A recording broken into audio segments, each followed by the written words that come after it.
দূরে তবু কাছে যে যেখানে আছে সবাইকে টেকনিক ইজি এডুকেশনের পক্ষ থেকে শুভেচ্ছা, অভিনন্দন, সাদর সম্ভাষণ। কথা দিয়েছিলাম দেখা হবে আবারও নতুন করে অন্য কোনো গাণিতিক সমস্যার নতুন কোনো ভিডিওতে।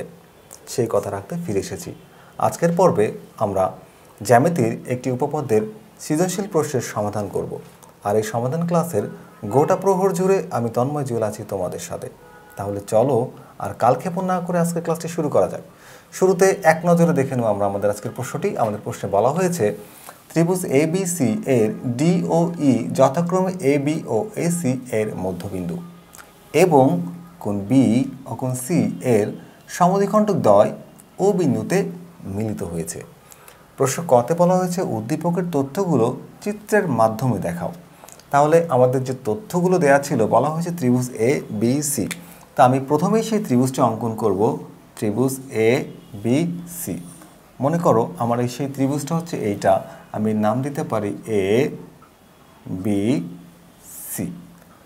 এখন কি বলেছে ডি এবং ই যথাক্রমে এ বি ও এসি বাহুর মধ্যবিন্দু। ধরো এ বি বাহুর মধ্যবিন্দু আমি এটা নাম দিতে পারি ডি। এ বি বাহুর মধ্যবিন্দু হলো ডি।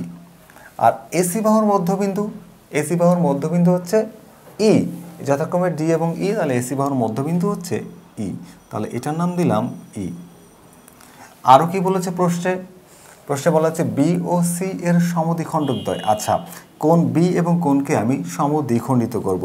তো সমদ্বিখণ্ডিত করার সিস্টেম আমরা কাটা কম্পাসের মাধ্যমে কোণকে বিভাজিত করতে পারি বা সমদ্বিখণ্ডিত করতে পারি। ধরো এখানে আমি একটা বৃত্তচাপ আঁকলাম। এই বৃত্তচাপের এই যে বিন্দুটা আর এই যে বিন্দুটা, এই দুইটা বিন্দুর অর্ধেকের বেশি পরিমাণ ব্যাসার্ধ নিয়ে যদি আমি একটা এখানে বৃত্তচাপ আঁকি, এরকম একটা বৃত্তচাপ আঁকি, আবার এখানে কেন্দ্র করে আরেকটা বৃত্তচাপ আঁকি এবং এই বিন্দুটাকে আমি যোগ করে দিব। আচ্ছা, এবং এই কোণটাকে একই রকমভাবে আমি সমদ্বিখণ্ডিত করব। ধর একটা বৃত্তচাপ আঁকলাম, বৃত্তচাপের এই বিন্দুটা আর এই বিন্দুটা, এই দুই বিন্দুর অর্ধেকের বেশি ব্যাসার্ধ নিয়ে যদি এদিকে একটা আর এদিকে একটা বৃত্তচাপ আঁকি, তাহলে দেখো এই যে কোণকে আমি দুই ভাগ করলাম, আবার এদিকের এই কোণটাকে দুই ভাগ করলাম। করলে এই যে বিভক্তকরণ যে রশ্মিগুলা, অর্থাৎ দেখো কোণ বিকে যদি আমি দুই ভাগ করে দিই তাহলে যে সরলরেখা তৈরি হয় এবং কোণ সিকে ভাগ করলে যে সরলরেখা তৈরি হয় তা পরস্পর ও বিন্দুতে মিলিত হয়। দেখো প্রশ্নে যা বলা হয়েছিল সেখান থেকে কিন্তু আমি চিত্রটা অঙ্কন করেছি। দেখো প্রশ্নে বলেছিল কি ত্রিভুজ এবিসি, দেখো ত্রিভুজ এবিসি ই এবং ডি এবং ই যথাক্রমে এ বি এবং এসি বাহুর মধ্যবিন্দু। কোণ বি এবং কোণ সি এর সমদ্বিখণ্ডক দ্বয় পরস্পর ও বিন্দুতে মিলিত হয়েছে। তাহলে যে চিত্রটি আমি অঙ্কন করেছি আমি চাইলে কিন্তু এখানে ছোট্ট করে একটু বর্ণনা দিয়ে দিতে পারি। মনে করি ত্রিভুজ এ বি সি এর এ বি বাহুর মধ্যবিন্দু ডি এবং এসি বাহুর মধ্যবিন্দু ই। কোণ বি ও কোণ সি এর সমদ্বিখণ্ডক দ্বয় ও বিন্দুতে মিলিত হয়েছে। তাহলে উদ্দীপকের তথ্য থেকে আমরা চিত্র অঙ্কন করলাম, চিত্রের সংক্ষিপ্ত বিবরণ দিলাম। এবার চলো আমরা প্রশ্ন ক্ষয়ের সমাধান করি। আচ্ছা, আমরা প্রশ্ন ক্ষয়ের দিকে খেয়াল করি যে প্রমাণ করো যে ডিই সমান্তরাল বিসি এবং এখানে বলেছে ডিই সমান্তরাল বিসি এবং DE equals to half BC. আচ্ছা দেখো এই যে প্রশ্নটা নিশ্চয়ই তোমরা চেনো, প্রশ্নটা তোমাদের চেনার কথা। যারা নবম দশম শ্রেণীর শিক্ষার্থী তারা জানো যে এই প্রশ্নটা হলো তোমাদের পাঠ্য বইয়ের উপপাদ্য 15 এবং এইটা আমি এর পূর্ববর্তী একটা ক্লাসে এটাকে সমাধান করেছি। আর যেহেতু এটাকে সমাধান করেছি আমার কোনো একটা পর্বে তোমরা এটা দেখে নিতে পারো, সেখানে বিস্তারিত আমরা ভেঙে ভেঙে করেছি। যেহেতু ওটা আমরা অন্য একটি পর্বে করেছিলাম তাই এ পর্বে আমরা ওটা নিয়ে অত বেশি ডিটেলসে আলোচনা করব না। আমি জাস্ট এখানে উত্তরটা তুলে রেখেছি, তোমাদেরকে একটু হালকা করে বুঝিয়ে দেব। তাহলে দেখো প্রশ্ন বলেছে ডিই সমান্তরাল বিসি এবং ডিই সমান্তরাল ইকুয়ালস টু হাফ বিসি। আচ্ছা, তো উদ্দীপকের যে তথ্য ছিল, দেখো উদ্দীপকের তথ্য থেকে আমি চিত্র এঁকেছি ত্রিভুজ এ বি সি এবং D O E A B এবং এসি বাহুর মধ্যবিন্দু।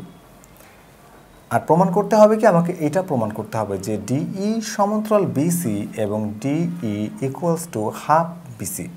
তো আমি একটু অঙ্কন করলাম, দেখো এই যে মধ্যবিন্দুগুলোকে যোগ করে দিলাম, ডিই যোগ করি এবং এফ পর্যন্ত বর্ধিত করি যেন ডিই সমান ইএফ হয়। তারপরে সিই যোগ করি, এটা আমি আমার অঙ্কনটা এভাবে সম্পন্ন করলাম। এখন দেখো এই ডিইকে এফ পর্যন্ত বর্ধিত করায় এবং সিএফ যোগ করার ফলে দুইটা ত্রিভুজ তৈরি হলো। দেখো এই একটা ত্রিভুজ আর এই একটা ত্রিভুজ। তো প্রমাণের প্রথম ধাপেই আমার কাজ হচ্ছে এই দুইটা ত্রিভুজকে সর্বসম প্রমাণ করা। তো দুইটা ত্রিভুজকে সর্বসম প্রমাণ করার জন্য আমার তিনটা উপাদান প্রয়োজন। দেখো আমি কিভাবে প্রমাণ করেছি, যে ত্রিভুজ এ ডি ই এবং ত্রিভুজ সি ই এফ, এই দুইটা ত্রিভুজের মধ্যে দেখো এই সমান ই সি লেখা যাবে। কেন লেখা যাবে? কারণ এই সমান ইসি হবে এই কারণে, কারণ ই হচ্ছে এসি বাহুর মধ্যবিন্দু। যদি ই এসি বাহুর মধ্যবিন্দু হয় তাহলে এর কাজ হচ্ছে এসিকে দুই ভাগে বিভক্ত করা এবং তার সমানভাবে। তাহলে বলা যায় যে A E equals to E C. দেখো A equals to E C. DE equals to E F. আমি এটা অঙ্কন সময় বলেছিলাম যে ডিইকে বর্ধিত করবো যেন ডিই সমান এফ হয়, তাহলে অঙ্কন অনুসারে এটা সমান। এখন দেখো দুইটা সরলরেখা, ধরো এখানে আমি দুইটা সরলরেখা, যদি একটা সরলরেখা অন্য একটি সরলরেখাকে ক্রস করে তাহলে বিপরীত দিকে যে কোণ উৎপন্ন হয় তা হচ্ছে বিপ্রতীপ কোণ, আর আমরা জানি বিপ্রতীপ কোণ পরস্পর সমান। এখন দেখো এখানে ডিএফ রেখা এবং এসি রেখা একে অপরকে ক্রস করার ফলে এইখানে এবং এখানে যে দুটি কোণ উৎপন্ন হয়েছে তা আসলে বিপ্রতীপ কোণ। তাহলে এই দুটি বিপ্রতীপ কোণ কিন্তু সমান হবে। তাহলে বলা যায় কোণ এ ই ডি কোণ এ ই ডি সমান কোণ সি ই এফ, এরা পরস্পর সমান কারণ হচ্ছে এরা বিপ্রতীপ কোণ। তাহলে ত্রিভুজদ্বয় সর্বসম। যেহেতু ত্রিভুজদ্বয় সর্বসম তাহলে এদের অনুরূপ কোণ এবং অনুরূপ বাহুগুলো পরস্পর সমান। তাহলে কিন্তু আমি বলতে পারি কোণ এ ডিই অর্থাৎ এই কোণটা সমান কোণ ইএফসি এই কোণটা, এরা কিন্তু পরস্পর সমান হবে। আচ্ছা, এই কোণ দুইটা না হয় সমান হলো, তারপরে দেখো আবার কি বলা হয়েছে, কোণ ডিএই সমান কোণ ইসিএফ, অর্থাৎ এইখানকার কোণ আর এইখানকার কোণ। আচ্ছা, এই অংশটা বাদ, এটা আমি মুছে দিতে পারি। ওকে, এখন দেখো আমি একটু সমান্তরাল সরলরেখা নিয়ে তোমাদের সাথে কাজ করব। সমান্তরাল সরলরেখাটাকে একটু ভালো করে খেয়াল করো। এটা হচ্ছে এক জোড়া সমান্তরাল সরলরেখা। আচ্ছা, সমান্তরাল সরলরেখাকে যদি কোনো ছেদক ছেদ করে, একটা ছেদক ছেদ করলো, তো দেখো যে সমান্তরাল সরলরেখার অভ্যন্তরে এবং ছেদকের বিপরীত দিকে যে কোণ উৎপন্ন হয় তা হলো একান্তর কোণ। আর আমরা জানি যে একান্তর কোণ পরস্পর সমান। আবার এর বিপরীত ঘটনাও ঘটবে। ধরো একটা ছেদকের বিপরীত দিকের কোণগুলো পরস্পর সমান, তো আমরা একান্তর কোণগুলো পরস্পর সমান যদি হয় তাহলে এই দুইটি সরলরেখা সমান্তরাল হবে। যদি আমি এই রেখার নাম দিই এবি আর এটার নাম ধরো দিই সিডি, ধরো এই কোণটা হচ্ছে এক্স আর এই কোণটা ওয়াই, যদি এক্স এবং ওয়াই কোণ পরস্পর সমান হয় তাহলে এবি আর সিডি সমান্তরাল সরলরেখা হবে। তার মানে যে শর্তে সমান্তরাল সরলরেখা হবে সেই শর্তে আবার একান্তর কোণও সমান হবে। তাহলে দেখো সমান্তরাল সরলরেখায় যদি একান্তর কোণ পরস্পর সমান হয় তাহলে একান্তর কোণ পরস্পর সমান হলে সরলরেখা দুইটিও সমান্তরাল হবে। দেখো তাহলে এখানে এই ডি কোণটা খেয়াল করো, কোণ এ ডিই সমান কোণ ইএফসি, অর্থাৎ এই কোণটা। তো এই দুইটা কোণ যদি পরস্পর সমান হয়, দেখো ডিএফ একটা সরল রেখা, সেই সরল রেখাটি এখানে এ বি এবং এফসি বাহুকে কিন্তু ছেদ করেছে। তাহলে এই যে ছেদকের অর্থাৎ বিপরীত দিকের কোণ যদি একান্তর কোণ পরস্পর সমান হয় তাহলে কিন্তু দেখো এই যে সরল রেখাটা এবি এবং সিএফ পরস্পর সমান্তরাল। তাহলে আমি কিন্তু সে কথাটা বলতে পারি যে এডি, দেখো এডি বিন্দু ছেদ করেছে, এটা সরলরেখা, এই কোণটা আর এই কোণটা সমান, তাহলে এডি সমান্তরাল সিএফ লেখা যাবে। এখন দেখো এই এ থেকে ডি পর্যন্ত, আবার সেই বাহুটির আরেকটি অংশ বি পর্যন্ত, এ থেকে ডি পর্যন্ত সেই বাহুরই আরেকটি অংশ বি পর্যন্ত, মানে এটা একটা সরলরেখা। তো এডি যদি সিএফ এর সমান্তরাল হয় তাহলে এবিও সিএফ এর সমান্তরাল হবে। তাহলে লেখা যায় বা এবি সমান্তরাল সিএফ। আবার দেখো এখানে এই এডি সমান বিডি, এই বিডি সমান এডি, কারণ কি বিডি সমান এডি, একটু আগে বলেছিলাম যে দুইটা ত্রিভুজ সর্বসম হলে তাদের অনুরূপ বাহুগুলো পরস্পর সমান। তাহলে দেখো এই বাহুর অনুরূপ বাহু এটা পরস্পর সমান হবে, তাহলে এডি সমান কি হয় সিএফ। দেখো এই এডি সমান সিএফ। আবার দেখো এই ডি কিন্তু এবি এর মধ্যবিন্দু, তাহলে এডি সমান আবার বিডিও লেখা যায়। আমি একবারে লিখে দিলাম BD equals to AD equals to CF এবং বিডি সমতল সিএফ। বিডি যেহেতু এডি সিএফ এর সমতল ছিল, তাহলে বিডিটাও সিএফ এর সমান্তরাল হবে, যেহেতু এটা একটা রেখারই একটি অংশ। আচ্ছা দেখো এই রেখাটা আর এই রেখাটা, দেখো বিডি এবং সিএফ যদি সমান্তরাল সরলরেখা হয়, তাহলে কিন্তু আমরা বলতে পারি যে বিডিসিএফ একটি সামান্তরিক। দেখো বিডিএফসি একটি সামান্তরিক। আচ্ছা সামান্তরিকের ক্ষেত্রে আমরা জানি হচ্ছে বিপরীত বাহুগুলো পরস্পর সমান এবং সমান্তরাল হয়। বিপরীত বাহুগুলো পরস্পর সমান এবং সমান্তরাল হয়। সেই শর্তে দেখো এখানে ডিএফ সমান্তরাল কী হবে? বিসি। ডিএফ সমান্তরাল হবে কি? বিসি। ডিএফ সমান্তরাল রেখাটি হবে বিসি এর সমান্তরাল। এখন এই যে ডিই ইএফ, এই ডিএফ এরই একটি অংশ হচ্ছে ডিই। যেহেতু এটা সরল রেখা, তাহলে বিসি সরলরেখার সমান্তরাল ডিএফ হয়, তাহলে যদি আমি শুধু এই অংশটা নিই সেটাও বিসি এর সমান্তরাল হবে। আবার যদি এই যে অংশটা ইএফ নিই এটাও বিসি এর সমান্তরাল হবে, যেহেতু একটা সরলরেখার দুইটা অংশ। তাহলে দেখো ডিএফ সমান্তরাল বিসি হলে ডিএফ, তাহলে ডিই সমান্তরাল বিসি বলা যায়। তাহলে ডিই সমান্তরাল বিসি, ডিএফ এর অর্ধেক পরিমাণ ডিই সমান্তরাল বিসি। দেখো প্রশ্নের প্রথম অংশ ডিই সমান্তরাল বিসি, অলরেডি কিন্তু এটা প্রমাণ হয়ে গেছে। এখন প্রমাণ করতে হবে ডিইটা আসলে বিসি এর অর্ধেক। তাহলে চলো আমরা পরবর্তী অংশে চলে যাই। দেখো যেহেতু আবার ডিএফ সমান বিসি, ডিএফ কার সমান? বিসি এর সমান, কারণ আমরা জানি যে সামান্তরিক বিপরীত বাহুগুলো পরস্পর সমান। দেখো বিসি এর বিপরীত বাহু হচ্ছে ডিএফ, তাহলে এরা কিন্তু সমান, তাহলে সমান লেখা যায়। এখন দেখো এই ডিএফকে, ডিএফ এর মধ্যবিন্দু কি ই, আমি চাইলে কিন্তু এই ডিএফকে ভেঙে লিখতে পারি, ভেঙে দুই ভাগে ভাগ করতে পারি, ডিই আর ইএফ। দেখো এই ডিএফকে ভেঙে ডিই প্লাস ইএফ দিয়ে লেখা যায় সমান সমান বিসি। এখন দেখো ডিই প্লাস এই ইএফ এর পরিবর্তে আমি চাইলে কিন্তু ডিই বসাতে পারি। ইএফ এর পরিবর্তে কি বসাতে পারি? ডিই, কারণ এই যে ইএফ আর ডিই যেহেতু সমান, কারণ কি এই দেখো অঙ্কন সময় বলেছিলাম যে বর্ধিত করব এই যে ডিই সমান্তরাল ইএফ, তাহলে আমি কি করতে পারি? এই ইএফ এর পরিবর্তে এই ডিইটাকে বসাতে পারি। দেখো এই যে ইএফ ইকুয়ালস টু ডিই, তাহলে ইএফকে তুলে দিয়ে আমি লিখতে পারি ডিই। এখন দেখো ডিই আর ডিই যদি তুমি যোগ করো তাহলে পাবা কি? দুইটা ডিই, 2 ডিই। এখন এই 2 ডিই এর সাথে গুণ সম্পর্কে আছে, যদি তুমি একে পক্ষান্তর করো তাহলে ভাগ হয়ে যাবে। দেখো এই যে 2 এ পাশে এসে ভাগ হয়ে গেল, বিসির নিচে ভাগ করলে বিসি এর অর্ধেক হয়ে যাবে, তাহলে DE equals to half BC. প্রমাণ করতে বলা হয়েছিল কি যে ডিই, দেখো এখানে প্রমাণ করছি ডিই সমান্তরাল বিসি, ডিই সমান্তরাল বিসি এবং DE equals to half BC প্রমাণিত। আশা করা যায় তোমরা বুঝতে পেরেছো। তাহলে আমরা চলো যে আমরা এর পরবর্তী প্রশ্ন অর্থাৎ প্রশ্ন গ এর সমাধান করি। প্রশ্ন গতে বলা হয়েছে প্রমাণ করো যে কোণ BOC equals to 90 degree plus half কোণ এ। কোণ BOC equals to 90 degree plus half কোণ এ। আচ্ছা দেখো ত্রিভুজ এবিসি, যে ত্রিভুজ এবিসিটা আমরা একটু অঙ্কন করি। ত্রিভুজ এবিসি, তো ত্রিভুজ এবিসিটা অঙ্কন করার পরেই আমরা এটা প্রমাণ করতে পারবো। তো ত্রিভুজ এবিসি ডি এবং ই যথাক্রমে, আচ্ছা এইটার এই আমাদের এই গ নাম্বার প্রমাণের জন্য ডি এবং ই এর কোনো ব্যবহার নেই, বাকি অংশটুকুকে আমরা ব্যবহার করব। এবি ও এসি এর মধ্যবিন্দু, আচ্ছা কোণ বি এবং সি এর সমদ্বিখণ্ডক দ্বয়, কোণ বি এবং সি, তাহলে ত্রিভুজের নাম দিয়ে দিই এ বি সি ত্রিভুজ। কোণ বি, তাহলে কোণ বিকে সমদ্বিখণ্ডিত করি, কোণ বি, আর হচ্ছে এখানে কোণ সি, কোণ সি এর সমদ্বিখণ্ডক পরস্পর ও বিন্দুতে মিলিত হয়। প্রমাণ করতে হবে কি যে কোণ বি ও সি অর্থাৎ এই যে কোণটা কোণ বি ও সি, এই কোণটা সমান হচ্ছে 90 ডিগ্রি প্লাস হাফ কোণ এ।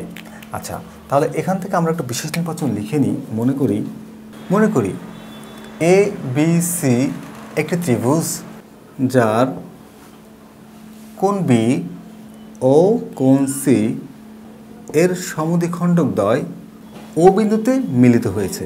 দেখো কোণ বি ও কোণ সি এর সমদ্বিখণ্ডক দ্বয় ও বিন্দুতে মিলিত হয়েছে, অর্থাৎ বিও এবং সিও, এই যে রেখা বিও সিও রেখা অংশ কোণ এ বি সি এবং কোণ এ সি বি এর সমদ্বিখণ্ড। প্রমাণ করতে হবে যে কি প্রমাণ করতে হবে? দেখো কোণ বিওসি, কোণ বিওসি অর্থাৎ এই যে কোণটা কোণ BOC equals to 90 degree plus half কোণ এ, এটা আমাকে প্রমাণ করতে হবে। তো চলো আমরা প্রমাণে চলে যাই। আমরা প্রমাণের প্রথম ধাপে লিখতে পারি, দেখো প্রমাণের প্রথম ধাপ খেয়াল করো, ত্রিভুজ এ বি সি, এই যে ত্রিভুজটা, ত্রিভুজ এ বি সি এর দেখো তিনটা কোণ, কোণ এ প্লাস কোণ বি প্লাস কোণ সি, তিনটা কোণকে আমি যোগ করব। কোণ এ প্লাস কোণ বি প্লাস কোণ সি, তিনটা কোণকে যদি আমি যোগ করি তাহলে আমি মান পাবো 180 ডিগ্রি। কারণ আমরা জানি যে ত্রিভুজের তিন কোণের সমষ্টি 180 ডিগ্রি, তো বা দুই সমকোণ। যদি ত্রিভুজের তিন কোণের সমষ্টি দুই সমকোণ হয় তাহলে লেখা যায় যে কোণ এ প্লাস কোণ বি প্লাস কোণ সি ইকুয়ালস টু 180 ডিগ্রি। কেন লেখা যায়? কারণ ত্রিভুজের তিন কোণের সমষ্টি 180 ডিগ্রি। আমি চাইলে এখানে ছোটো করে নোট দিয়ে দিতে পারি, ত্রিভুজের তিন কোণের সমষ্টি 180 ডিগ্রি, সেই জন্য লেখা যায় কোণ এ প্লাস কোণ বি প্লাস কোণ সি ইকুয়ালস টু 180 ডিগ্রি। বা এখন দেখো আমি একটু হিসাব করব একটু অন্যরকমভাবে। এই বাম পাশে যে যতগুলো পদ আছে, কোণ এ, কোণ বি, কোণ সি এবং এ পাশে যারা আছে প্রত্যেককে আমি 2 দ্বারা ভাগ করে দিব। তো যদি কোণ এ কে যদি তুমি 2 দিয়ে ভাগ করো তাহলে কী হবে? হাফ কোণ এ, প্লাস এটাকে যদি 2 দিয়ে ভাগ করো তাহলে কী হচ্ছে? হাফ কোণ বি। যদি কোণ সি কে 2 দিয়ে ভাগ করো তাহলে কী হচ্ছে? হাফ কোণ সি ইকুয়ালস টু 180 কে 2 দ্বারা ভাগ করো তাহলে কী হচ্ছে? 180 ডিগ্রি বাই 2। কী করছি আমি এখানে? 2 দ্বারা ভাগ করেছি। আচ্ছা, 2 দ্বারা ভাগ করেছি। এখন আমি একটু পক্ষান্তর করব। এই যে কোণ এ, হাফ কোণ এ, এটাকে আমি এই পাশ থেকে তুলে ও পাশে পাঠাবো, অর্থাৎ বাম পাশ থেকে ডান পাশে পাঠাবো। দেখো হাফ কোণ এর সামনে হচ্ছে প্লাস চিহ্ন, যদি পক্ষান্তর করি তাহলে এটা মাইনাস হয়ে যাবে। তাহলে লিখতে পারি হাফ কোণ বি প্লাস হাফ কোণ সি ইকুয়ালস টু, দেখো 180কে 2 দ্বারা ভাগ করলে কি হচ্ছে? 90 ডিগ্রি। তাহলে এই যে হাফ কোণ এ ওপাশে গেলে কি হচ্ছে? মাইনাস হাফ কোণ এ। তো মাইনাস হাফ কোণ এ, দেখো হাফ কোণ বি প্লাস হাফ কোণ C equals 90 degree plus half কোণ এ। এটাকে আমি ধরে নিলাম যে 1 নম্বর সমীকরণ। তো মোটামুটি আমি হাফ কোণ বি এবং হাফ কোণ সি এর একটা মান বের করেছি। এখন আমি প্রমাণের দ্বিতীয় ধাপে যাব। দ্বিতীয় ধাপে আমি কাজ করব ত্রিভুজ বি ও সি কে নিয়ে। দেখো এবিসি ত্রিভুজের পেটের মধ্যে যে ছোট্ট ত্রিভুজটা দেখতে পাচ্ছি আমি, ত্রিভুজ বি ও সি, আমার কাজ হচ্ছে এখন এই ত্রিভুজটাকে নিয়ে। তাই লিখতে পারি ত্রিভুজ বি ও সি এর, দেখো আমরা জানি ত্রিভুজ যেমনই হোক না কেন তার 3 কোণের যোগফল কিন্তু 180 ডিগ্রি হবে। তাহলে এই ত্রিভুজের 3টি কোণ, দেখো 3টি কোণ, একটা কোণ হলো এখানে এইটা, একটা হচ্ছে এইটা, আর একটা হচ্ছে এই যে কোণটা বিওসি। তাহলে 3টা কোণকে যোগ করে দিই। প্রথমে বড় কোণটা লিখতে পারি কোণ বিওসি প্লাস এখানে কোণ হচ্ছে ও বিসি, কোণ ও বিসি প্লাস এখানে কোণ হচ্ছে ও সিবি, কোণ ও সিবি ইকুয়ালস টু 180 ডিগ্রি। তাহলে দেখো আমরা কি করেছি? কোণ বিওসি প্লাস কোণ ওবিসি প্লাস কোণ ওসিবি ইকুয়ালস টু 180 ডিগ্রি, অর্থাৎ ত্রিভুজ বিওসি এই যে ত্রিভুজটার 3টা কোণ যোগ করলে হয় 180 ডিগ্রি। এখন দেখো এই যে মানটা আমরা লিখেছি, আমরা চাইলে এই মানটাকে এই পাশে এনে একটু হিসাব করতে পারি। তো দেখো এখানে আছে কি? কোণ বিওসি, তো নিয়ে আসি কোণ বিওসি বা কোণ বিওসি প্লাস, এখন এখানে খেয়াল করো ওবিসি, কোণ ওবিসি। দেখো ওবি সরলরেখাটি কোণ বি এর সমদ্বিখণ্ডক, অর্থাৎ কোণ এ বি সি এর সমদ্বিখণ্ডক যদি হয় তাহলে এই কোণটাকে সমান 2 ভাগে ভাগ করে। তাহলে দেখো যে কোণ বিওসি আসলে কোণ বি এর অর্ধেক। তাহলে আমি কিন্তু কোণ বিওসি এর পরিবর্তে লিখতে পারি হাফ কোণ বি প্লাস এখানেও কিন্তু একই রকমভাবে দেখো ও সি সরলরেখা বা সিও সরলরেখা কোণ এ সি বি এর অর্ধেক। অর্থাৎ এই যে সরলরেখাটা কোণ সিকে সমদ্বিখণ্ডিত করে, তাহলে এই ওসিবি এর পরিবর্তে কিন্তু আমি লিখতে পারি হাফ কোণ এ। দেখো এখানে অর্ধেক আর এখানে অর্ধেক, তাহলে এখানে লিখতে পারি ওসিবি, তার পরিবর্তে লেখা যায় হাফ কোণ সি ইকুয়ালস টু 180 ডিগ্রি। কেন? দেখো এই যে কোণ হাফ কোণ বি এবং হাফ কোণ সি কেন চলে আসছে? এখানে আমরা বলেছিলাম যে বিও এবং সিও রেখাংশ কোণ এবিসি এবং কোণ এসিবি এর সমদ্বিখণ্ডক। আমরা চাইলে এখানে নোটটা দিয়ে দিতে পারি, কোণ বিও এবং সিও যথাক্রমে কোণ এবিসি এবং কোণ এসিবি এর সমদ্বিখণ্ডক। আচ্ছা, এখন দেখো আমরা একটু হিসাব করতে পারি। এই কোণ বিওসিকে এখানে নিয়ে আসলাম, কোণ বি ও সি প্লাস, দেখো এই যে কোণ বি ও সি অর্থাৎ কোণ হাফ কোণ বি এবং হাফ কোণ সি, হাফ কোণ বি এবং হাফ কোণ সি সমান 180 ডিগ্রি, অর্থাৎ সবগুলো কোণের যোগফল 180 ডিগ্রি। কিন্তু এই যে কোণ হাফ কোণ বি এবং হাফ কোণ সি, দেখো এখানে হাফ কোণ বি এবং হাফ কোণ সি এর কিন্তু আমরা একটা মান বের করেছি। ভালো করে খেয়াল করো, একটা মান কিন্তু আমরা বের করেছি। এই যে মানটা, আমরা কিন্তু চাইলে এই মানটাকে এখানে বসাতে পারি। মানটা কি? 90 degree plus 90 degree minus half কোণ এ। তাহলে এখানে লিখতে পারি 90 ডিগ্রি মাইনাস হাফ কোণ এ, 90 ডিগ্রি মাইনাস হাফ কোণ এ ইকুয়ালস টু 180 ডিগ্রি। এখন আমি একটু পক্ষান্তর করব। দেখো এই যে 90, এ তো প্লাস চিহ্ন আছে, যদি আমি এটাকে এপাশ থেকে ওপাশে পাঠিয়ে দেই তাহলে কিন্তু এটা মাইনাস হয়ে যাবে। বা কোণ P O C equals to 180 degree minus এই 90 ডিগ্রি। আর এই যে হাফ কোণ এ, এটা ছিল কি মাইনাস, এখানে তাহলে এপাশে হয়ে যাবে প্লাস হাফ কোণ এ। আচ্ছা, এখন দেখো লেখা যায়, সুতরাং কোণ B O C equals to 180 degree থেকে যদি 90 ডিগ্রিকে তুমি মাইনাস করো তাহলে থাকবে কি 90 ডিগ্রি আর প্লাস হাফ কোণ এ। দেখো তো কি প্রমাণ করতে বলা হয়েছিল? বিওসি ইকুয়ালস টু কোণ BOC equals to 90 degree plus half কোণ এ। আমি কি প্রমাণ করেছি? কোণ BOC equals to 90 degree plus half কোণ এ প্রমাণিত। চলো পুরো বিষয়টি আমরা সংক্ষেপে আরেকবার বোঝার চেষ্টা করি। আমাদের প্রশ্নে বলা হয়েছে প্রমাণ করো যে কোণ BOC equals to 90 degree plus half কোণ এ। তো আমি ত্রিভুজটা অঙ্কন করেছি, ত্রিভুজ এ বি সি, যেখানে বি কোণ এবং সি কোণের সমদ্বিখণ্ডক ও বিন্দুতে মিলিত হয়। তাহলে সেটা বর্ণনা দিয়ে দিলাম যে বিওসি এর সমদ্বিখণ্ডক তাই ও বিন্দুতে মিলিত হয়েছে। অর্থাৎ এই বিও এবং সিও যথাক্রমে কোণ এ বি সি এবং কোণ এ সি বিকে সমদ্বিখণ্ডিত করে, বা দুইটা কোণের সমদ্বিখণ্ডক।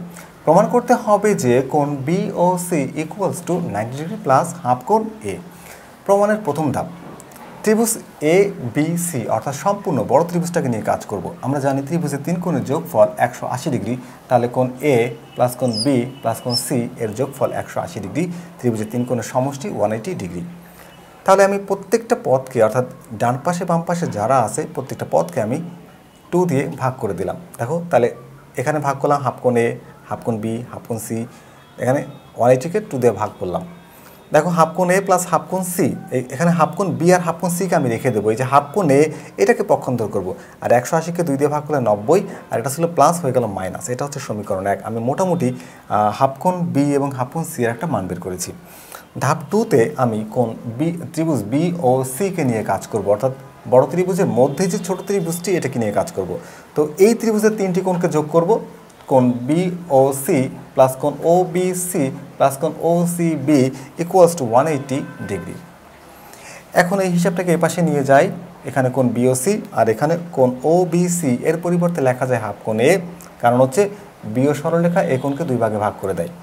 আবার দেখো ও সি বি সমান লেখা যায় হাফ কোণ সি, কারণ হচ্ছে সিও সরলরেখা এখানে কোণ এ সিকে সমদ্বিখণ্ডিত করে দেয় বা 2 ভাগে ভাগ করে দেয়, সমান 180 ডিগ্রি। এইবার দেখো এই কোণ বিওসিকে এখানে নিয়ে আসলাম। এই যে হাফ কোণ বি প্লাস হাফ কোণ সি, তার মান হচ্ছে এখানে 90 ডিগ্রি মাইনাস হাফ কোণ এ, এই মানটাকে বসানো যায়। তো এই সংখ্যাগুলোকে আমি এই পাশে পাঠিয়ে দেবো, যেহেতু বিওসি এর মান প্রমাণ করতে বলছে এটা, তাই বিওসি রেখে বাকি সবাইকে পক্ষান্তর করি। এই 90 ছিল প্লাস, হয়ে গেল মাইনাস, এই হাফ কোণ এ ছিল মাইনাস, হয়ে গেল প্লাস। তাহলে 180 থেকে 90 বিয়োগ করলে থাকে 90 বা 90 প্লাস হাফ কোণ এ। তাহলে কি প্রমাণ হলো? বিওসি, কোণ BOC equals 90 degree class half কোণ এ। আশা করি আজকের ক্লাসটি তোমাদের ভালো লেগেছে। তাহলে পরবর্তী ক্লাস দেখার আমন্ত্রণ জানিয়ে আজকের ক্লাসটি এখানে শেষ করছি। দেখা হবে আবারও নতুন করে অন্য কোনো গাণিতিক সমস্যা নিয়ে নতুন কোনো ভিডিওতে। সেই পর্যন্ত সবাই ভালো থেকো, সুস্থ থেকো, নিরাপদে থেকো, এই প্রত্যাশায় আজকের মতো বিদায়। আল্লাহ হাফেজ।